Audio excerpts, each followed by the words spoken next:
Në Kosovë, vetëm në 6 muajt e parë të këtij viti, mbi 350 gra janë identifikuar si viktima të dhunës në familje, ndërsa 2 kanë humbur jetën nga pasojat e kësaj dhune.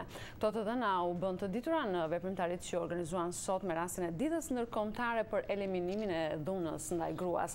Ndërkohë në Kosovë ka filluar një fushatë 16 ditore për ndërgjegjësimin e opinionit publik rreth kësaj çështje. Nga Prishtina njofton Leonat Sheu. Përfaqësues të institucioneve vendase, ndërkombëtare dhe të shoqërisë civile thanë se dhuna ndaj gruas është një dukuri e cila rëndon jetën në Kosovë dhe kërcënon të drejtat dhe liritë themelore të njerëzit. Këto komente u bën sot në ditën ndërkombëtare për eliminimin e dhunës ndaj gruas, me që rast u prezantua dhe programi Kosovës kundër dhunës në familje dhe plani i veprimit 2011-2014 që synojnë angazhimin e bashkërenduar për luftën kundër dhunës në baza gjinore. Presidentja e Kosovës, Atifete Jajaga, tha se dhuna ndaj grave, si një fenomen me të cilin Kosova vazhdon ende të përballet, është shkelje të drejtave themelore të njerëzit dhe kjo duhet të ndryshojë. Është shkelje të drejtave themelore. Lufta kundër kësaj dukurie kërkon vetëdijsim të përgjithshëm dhe qasje gjithëpërfshirëse për ta bërë atë të papranueshme dhe të patolerueshme në shoqëri. Dhuna ndaj gruas vazhdon të jetë shkak i trajtimit të pabarabartë dhe të padrejtë të femrës në shoqërinë tonë. Dhuna në çfarëdo formë e ushtruar në privatësinë familjare apo në sferën publike shkatron jetëra dhe trondit trungun e shëndosh të familjes. Zëvendës kryeministri i Kosovës, Hajredin Kuqi, tha se plani i prezantuar sot parashen një luftë të ashpër kundër dhunës ndaj grave, që është dukuri shkatruese e shoqërisë sonë. Ai tha se plani parashe parandalimin e dhunës, mbrojtjen si dhe përkrajen dhe reintegrimin e viktimave.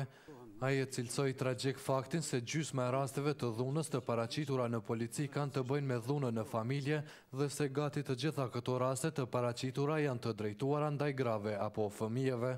Shoqëria jonë tani më është alarmuar nga rastet e tilla të dhunës dhe në këtë drejtim kemi një vullnet të përgjithshëm për ta parandaluar dhe të luftuar këtë dukuri.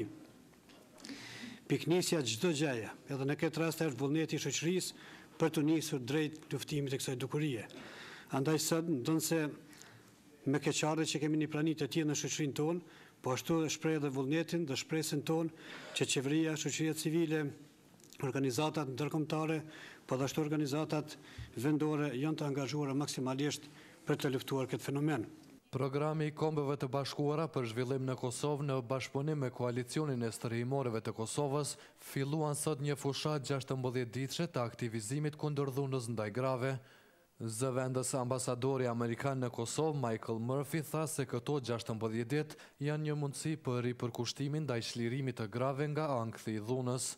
Countries cannot progress when half their populations are marginalized. Vendet nuk mund të përparojnë nëse gjysma e popullsisë së tyre është e marginalizuar, e keqtrajtuar apo subjekti i diskriminimit, tha zoti Murphy, duke tërhequr vërejtjen në statistikat e dhunës, sipas të cilave vetëm në pjesën e parë të këtij viti 2 gra kanë humbur jetën si pasojë e dhunës në familje, ndërsa mbi 350 janë identifikuar si viktima të dhunës në familje.